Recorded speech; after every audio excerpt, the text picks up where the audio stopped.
Bonsoir à tous, bienvenue dans votre journal. À la une ce soir, Saint-Martin redescendu sur terre.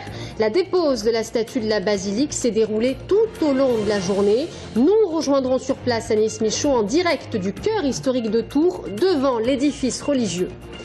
La fronde du Loir-et-Cher contre le redécoupage des cantons. Hier après-midi, 202 maires, 400 adjoints se réunissaient devant la préfecture de Blois pour dénoncer un tripatouillage socialiste.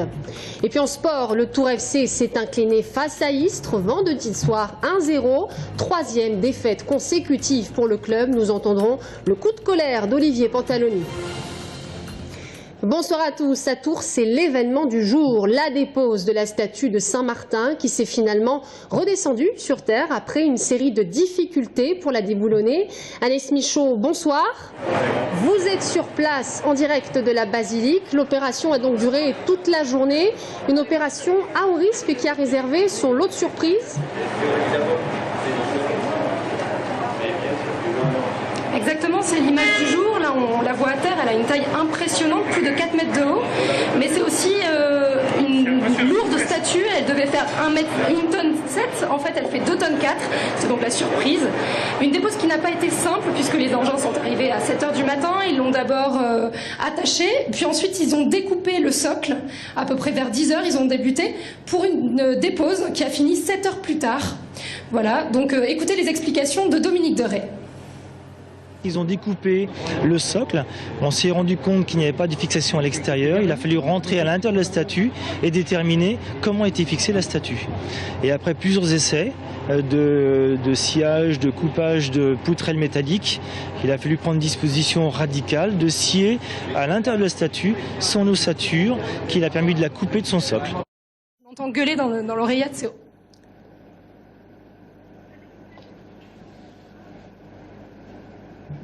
Alors, autre surprise du jour, Anaïs, des reliques ont été retrouvées dans le bras de Saint-Martin. Est-ce véritablement une découverte pour les équipes sur place ? Alors une surprise oui et non, parce qu'en fait on le savait, il y avait des documents de l'époque qui l'attestaient. Par contre on n'en était pas sûr puisqu'on ne les avait jamais vus. Donc là ça a été la confirmation en fait. Elles ont été retrouvées en fait dans le bras droit de Saint-Martin, celui qui est levé vers le ciel. Donc c'est une boîte en plomb contenant des reliques de Saint-Martin, Saint-Brice, Saint-Perpet et Saint-Grégoire. C'est 4 évêques de Tours. Ils ont été évêques de Tours entre le 4e et le 6e siècle. Donc les reliques ont été remises aux sœurs de la basilique Saint-Martin. Écoutez leur réaction. Nous conforte parce que quand les pèlerins venaient, on leur disait que nous avions des reliquaires à chaque niveau de la basilique. Donc, eh bien, nous avons l'attestation que notre parole était vraiment vraie. Merci Anaïs, vous étiez donc en direct de la basilique Saint-Martin dans le cœur historique de Tours. Voilà ce que l'on pouvait dire ce soir sur cette opération de grande envergure. Dans le reste de l'actualité aujourd'hui, le trafic du tram perturbé toute l'après-midi après une panne de l'alimentation par le sol qui a totalement interrompu la circulation pendant près de 2 heures ce midi. Ce sont donc les bus qui ont assuré le relais. Aucune rame n'a roulé entre les stations Gare de Tours et Place Choiseul au bas de la tranchée. J'ajoute par ailleurs que 2 rames sont tombées en panne à la station Anatole France en milieu d'après-midi en haut de la rue nationale. Elles ont été remorquées au dépôt Fil Bleu. Annonce ce soir que des réparations complémentaires seront donc menées toute cette nuit pour résoudre définitivement le problème. À Saint-Pierre-des-Corps, au collège Jacques Decour, les prélèvements effectués dans l'eau n'ont pas permis de déterminer l'origine de l'intoxication suite au malaise de 14 collégiens vendredi dernier. Le laboratoire de Touraine qui a réalisé ces analyses n'a décelé aucune anomalie dans l'eau. Les recherches se poursuivent. La fronde du Loir-et-Cher contre le redécoupage des cantons. Hier après-midi, 202 maires, 400 adjoints se réunissaient devant la préfecture de Blois pour dénoncer un tripatouillage socialiste.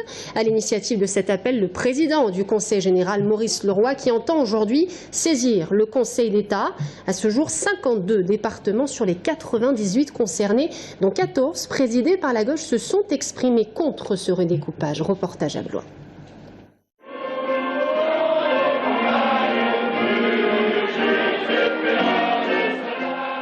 Des écharpes tricolores qui entonnent le chant de la Marseillaise. Le symbole est fort. Dans ce cortège, 202 maires et 400 adjoints venus dire non au redécoupage des cantons. Un appel lancé par le président du Conseil général du Loir-et-Cher, Maurice Leroy, accompagné ici du député UMP Patrice Martin-Lalande. Un seul mot d'ordre, ne pas laisser passer ce charcutage socialiste. Et c'est précisément sur ce point que Maurice Leroy va insister. Sur les 98 départements concernés, 14 présidés par la gauche se sont exprimés contre ce redécoupage, dont la Corrèze, le fief de François Hollande. Quand vous avez 202 maires sur 291, 70% des maires ne sont pas de droite dans ce département. 52 départements ont voté contre ce découpage alors que la gauche y est majoritaire, y compris dans les départements que dirige le Parti socialiste. Les communistes, les écologistes, les radicaux de gauche votent avec l'UMP et l'UDI contre ce tripatouillage. Sacrifié, quand on redécoupait, l'humanité, sacrifié. Les maires ruraux, ils sont nombreux dans ce cortège. Pas d'étiquette politique pour la grande majorité d'entre eux. Si un redécoupage est aujourd'hui nécessaire, celui de Manuel Valls signe la mort de la ruralité. Le danger, c'est qu'on n'aura plus d'aide du Conseil général, qui, vu qu'il y a 50 communes pour 2 conseillers généraux, on ne le verra plus. C'est la mort des petites communes. On est des percherons et dans le Perche, on a fait des communautés de communes et aujourd'hui les cantons ne sont pas respectés vis-à-vis des communautés de communes. C'est vraiment invraisemblable. Nous sommes partis dans un redécoupage qui est complètement inverse de l'effet recherché, puisque la ruralité est complètement minorée par rapport au milieu urbain. Le Conseil général du Loir-et-Cher va lancer une grande consultation auprès de tous les conseillers municipaux. Une sorte de référendum qui sera bientôt transmis au Conseil d'État. Le nord de Tours, un enjeu stratégique pour les municipales. Sur les 140 000 habitants que compte la municipalité, 40 000 habitent au nord de la Loire. L'arrivée du tramway ou encore la mixité sociale, Tours Nord devient un enjeu électoral pour les candidats à la mairie. Jean Germain a inauguré d'ailleurs sa permanence de campagne samedi, comme en 2008. Et son challenger, Serge Babary, a décidé, lui, d'y multiplier les réunions publiques. Reportage à Tours. Tours Nord.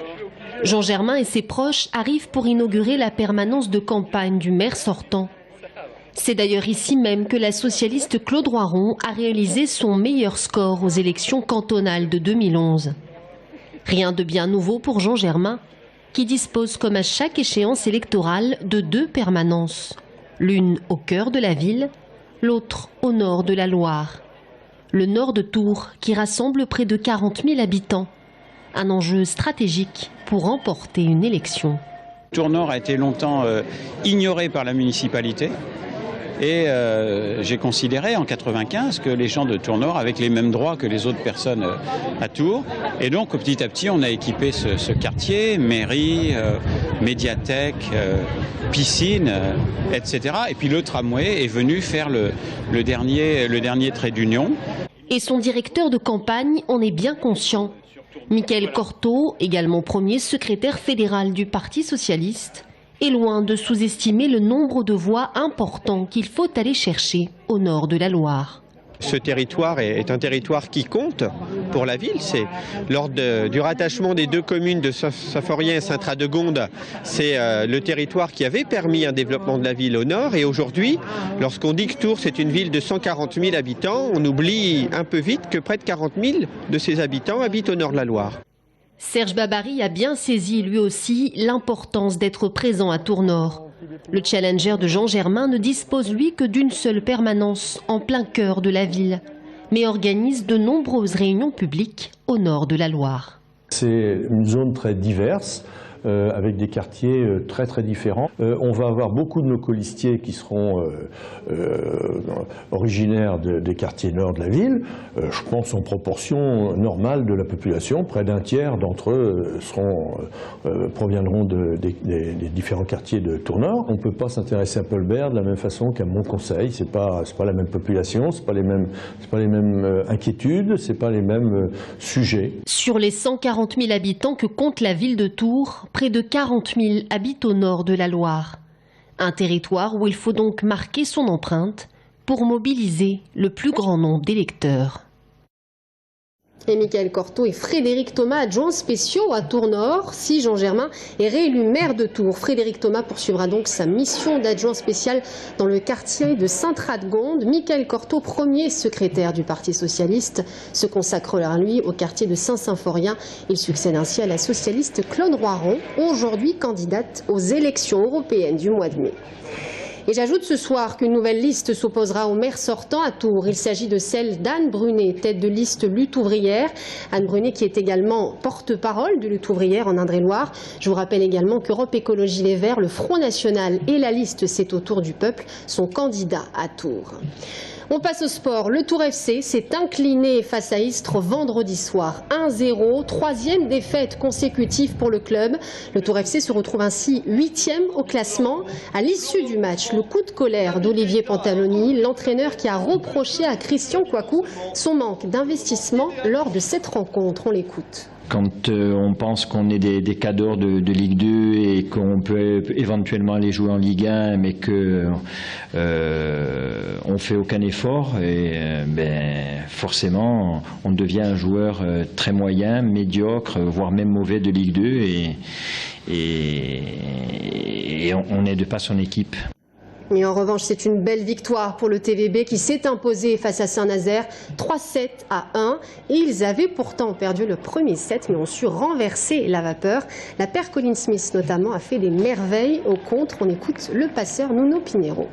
C'était l'essentiel de gagner, en plus avec les 3 points. Ça, c'est très bien aussi. Et avec l'enchaînement du match qui arrive là, le mercredi prochain, un match très important pour nous. C'est peut-être le match le plus important de cette période-là.